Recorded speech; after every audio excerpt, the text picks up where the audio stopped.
Bonjour à tous. Alors je vais commencer par me présenter. Je vais me présenter en tant que marin entrepreneur. Alors marin, j'ai eu la chance de naviguer sur des bateaux extraordinaires en course au large autour du monde à travers l'Atlantique.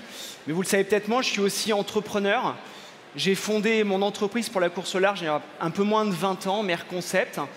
Et Merconcept, qu'est-ce qu'on fait? On imagine, on rêve de bateaux et ensuite on les construit, on les exploite. Aujourd'hui, on exploite le bateau, le trimaran SVR Lazartigue avec Tom Laperche, l'IMOCA Massif avec Charlie Dalin qui a gagné le Vendée Globe il y a quelques mois, et le trimaran Upwind d'Anne-Claire Lebert pour la prochaine route du Rhum. Mais Merconcept, c'est pas seulement ça. Merconcept, c'est aussi un bureau d'études dont la mission est d'utiliser toute l'innovation et la technologie de la course au large pour décarboner le monde maritime. Et pour ça, on a deux axes.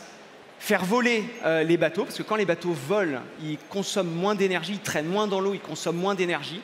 On peut décarboner le vol. Et aussi utiliser le vent, cette énergie assez extraordinaire, assez magique, qu'on n'utilise pas ou pas assez, on l'utilise en course au large, et qu'on peut utiliser pour le transport maritime. Et de cette dynamique-là, j'ai cofondé l'entreprise Vela, qui fait du transport maritime à la voile, uniquement à la voile, entre l'Europe et les États-Unis. Une fois que j'ai présenté tout ça, je ne vous cache pas que c'est plus impressionnant pour moi d'être ici devant vous, à vous parler avec ce micro, que d'être au milieu de l'océan à surfer des grosses vagues. Mais je vais aussi essayer d'être le plus vrai possible et le plus honnête. C'est vraiment une fierté et un plaisir d'être là, parce que depuis que je suis là ce matin, je ressens une énergie incroyable, une énergie d'entreprendre que vous portez. Donc merci déjà à vous de m'amener cette énergie. Si on parle de vérité, la première chose moi, qui m'est venue à l'idée, alors en tant que marin, je suis forcément passionné et très concerné par les sujets de météo et de climat. Et on a la chance d'avoir le GIEC qui fait un travail remarquable. C'est incroyable ce qui a été fait depuis plusieurs années avec des experts qui viennent de différents pays, différents secteurs et qui arrivent à, je pense, nous amener quelque chose qui est le plus proche de la vérité sur le climat et quelque part le monde dans lequel nous entoure. Évidemment, par contre, tout ça, c'est très fragile. On va dire que les rapports du GIEC sont souvent un peu détournés. Il y a aujourd'hui encore un climato-scepticisme ambiant partout, en France, évidemment aussi à l'étranger, outre-Atlantique, même dans les plus hautes sphères du pouvoir. Donc là, si j'ai un premier message à vous faire passer aujourd'hui, c'est qu'il faut se battre pour conserver une vérité scientifique sur le monde qui nous entoure.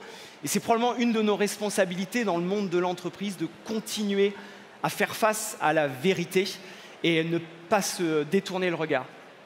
Le deuxième sujet que j'aimerais, dont je voudrais vous parler aujourd'hui, c'est essayer d'être lucide et vrai par rapport à comment on est face à ce constat. Parce que grosso modo ici, je suppose que vous êtes tous à peu près convaincus. Ça fait, on va dire, une dizaine d'années qu'à la BPI, au Big Bang, je pense qu'on est conscient du dérèglement climatique et de notre responsabilité dans ce dérèglement. Et la question qu'on peut se poser, c'est est-ce qu'on transforme nos entreprises, est-ce qu'on transforme notre société assez rapidement, assez vite par rapport à ce défi? Je crois que la réponse est malheureusement non, on ne va pas assez vite. Alors évidemment, il y a plein d'actions extraordinaires qui sont menées partout, et encore une fois, je pourrais vous remercier pour ça, mais il faut aller plus vite. Et ça, c'est mon côté peut-être un peu compétiteur, marin compétiteur qui ressort, c'est il faut accélérer, il faut aller plus vite dans notre transformation.